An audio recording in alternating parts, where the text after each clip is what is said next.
Are you struggling trying to get out there and date? Maybe you've went on a couple dates, you've been with a couple different people, and it seems like you're starting to identify toxic after toxic after toxic. And a lot of times people struggle in this aspect of finding a person after being with a narcissist, or they're struggling dating just with a narcissist in general.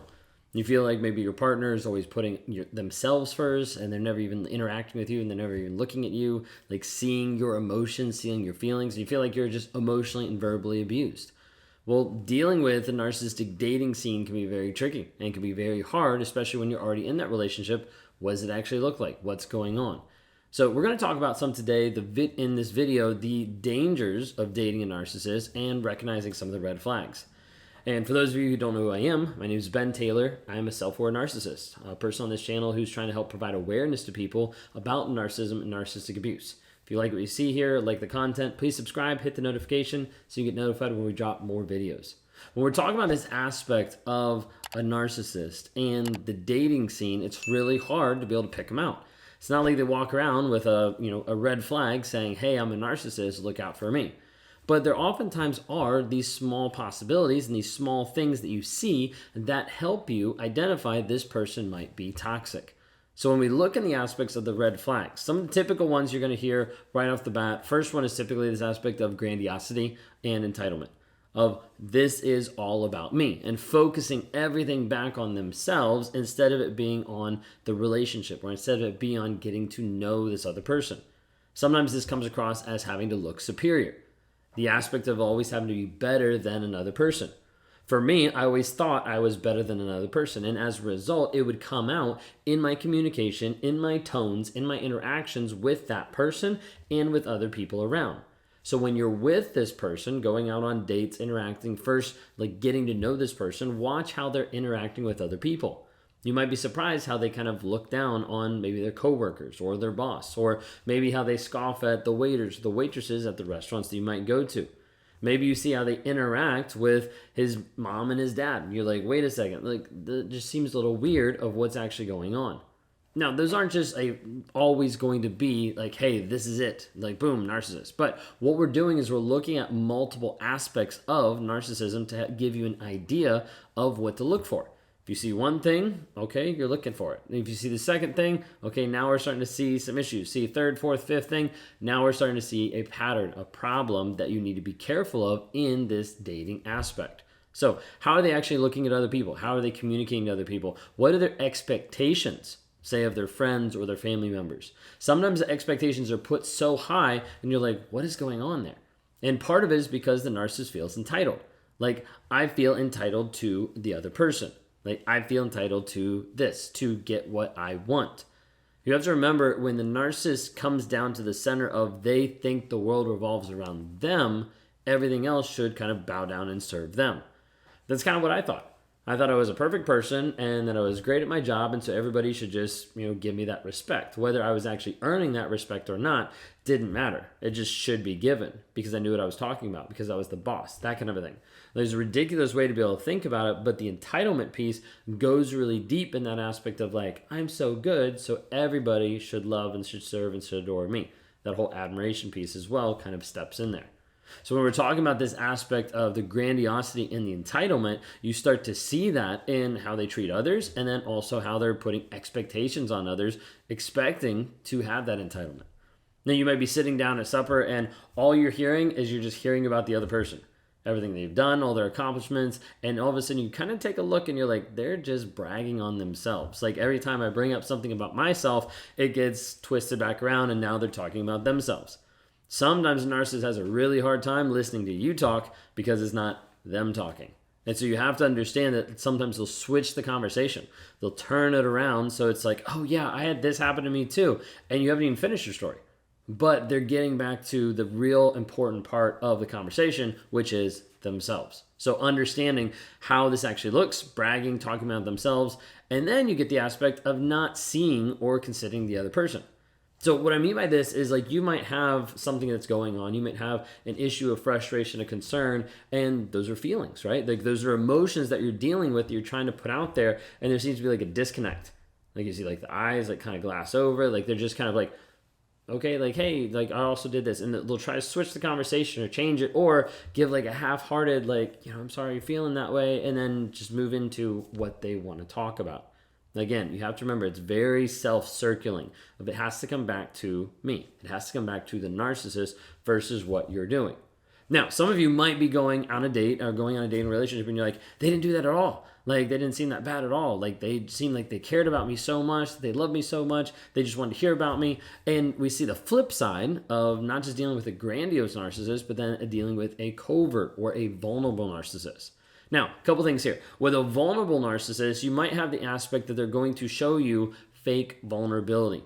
This is really key to be able to understand. Fake vulnerability with a narcissist is typically something that happened in the far distance past, okay? So from 0 to 13, okay? So like growing up, what happened, this trauma, this abuse, like they got left, like someone abandoned them, someone abused them, anything like that, okay? So typically it's something that is like big or really painful or hurtful, and they bring that in, okay? Because they feel that, they still have emotions, they still have feelings, but they bring that into the conversation of something that happened way in the past. What it does is it actually tells you, oh, this person's vulnerable, and then you think, oh, this person's vulnerable, so they have feelings, emotions, correct? They do, okay? But then you start to think that they have empathy. That's the part where people get like messed up and confused, because then you're like, oh, like since they've been through this, they care about me, they can understand stuff, like this kind of thing. What it's doing is it's actually showing you that they have this vulnerability piece that's not actually real. Vulnerability that's in the past, typically for a narcissist, we call it fake vulnerability, because in the moment, in the present, they're unwilling to be vulnerable with you. Which is why when you're having a conversation, it is only surface level with them. They're not getting deep. So with a vulnerable narcissist, they're switching it back around, not on them, but they're putting it back on you of, well, tell me more about that. Like, I'm interested. This sounds so cool. And you're like, wow, this person is paying so much attention to me. This is how a lot of times people get stuck in even affairs, because they're not getting paid attention to at home. And then they meet a narcissist and he's all ears. Like, he's finally giving you the listening ear and the time and attention that you want. So you go after this person. Like, this happens over and over and over again. So with a vulnerable or covert narcissist, you're going to see a different side of it where it's not all about them, especially early on in the relationship. It's all about you. But this is when they're fact-finding. This is when they're trying to understand more about you than they are about themselves. They don't want to talk about themselves. Why bring that up? Okay, because they already know they're amazing, and so they're trying to keep that under wraps, and they want to make sure they're talking about you to learn more about you, to learn your vulnerabilities, your weaknesses, and the things that are going to keep you locked into a relationship. This is where a lot of times you're going to see the connection piece ramp up really fast. Like, you guys are soulmates. Like, you're connected on such a great level because they're looking at what you're doing and they're mimicking exactly the same way. All right, we took a long time on that. So second one, super popular, right? Lack of empathy. They don't care. They don't connect with others. There's not a depth, a shallowness to them, things like that. 100% like agree. I understand. I'm with that as well. The thing is with the lack of empathy is a lot of times you're going to see a narcissist prioritize their own desires. Like, this is what I want. They're not going to connect with your pain. Your pain is like an inconvenience. Your pain is like frustrating. Your pain is like, what are you even doing? Like it doesn't even match up sometimes, because like your pain doesn't seem to be the same as theirs because they haven't experienced it, or they disconnect with it, or they've compartmentalized it and they don't really understand or know anything about it. So for years, like my wife would struggle with like anxiety, like panic attacks, like different things like that. Oftentimes what I was causing, but I always viewed those as being just another form of manipulation, because growing up I was like, that's fake. That's not real. Those don't exist. They absolutely do exist. But for a narcissist, if they haven't experienced it, there's almost zero connection piece of it actually existing. So that's just an inconvenience. Let's just move on. Let's get past that. Okay.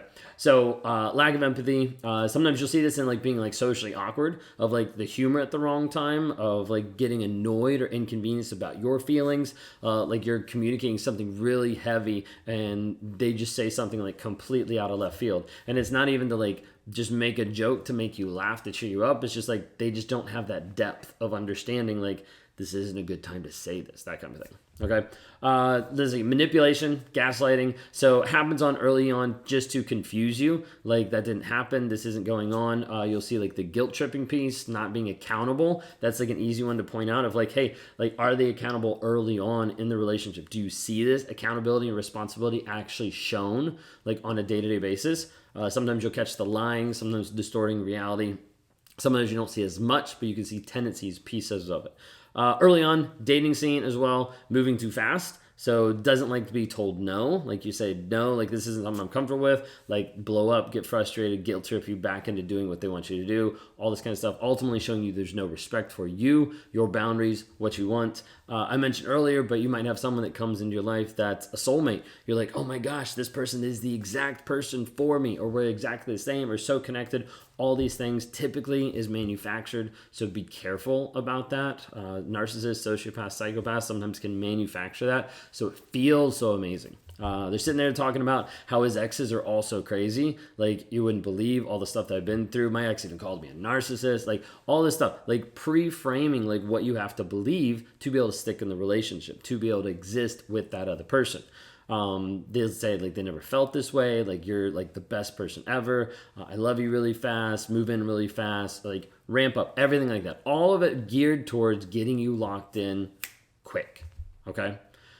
If you're in this place and you're like recognizing just some of the stuff I'm saying, I'm like spinning out really fast, you might be with a narcissist, you might be with a toxic person.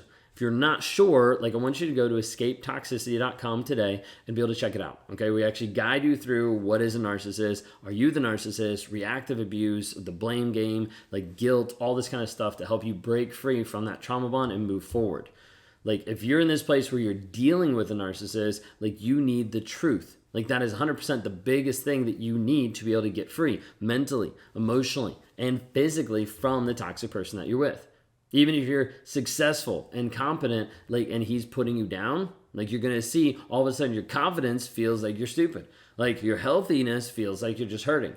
And you're at the place where you're like, how does this work? I can be successful in different areas of my life, but not at this relationship. No matter what I do, I'm still not going to win. I'm still not going to engage in a healthy way because this person is always putting me down. If you need help today, please reach out for help. You can go to rawmotivations.com, check out the challenge at escapetoxicity.com today.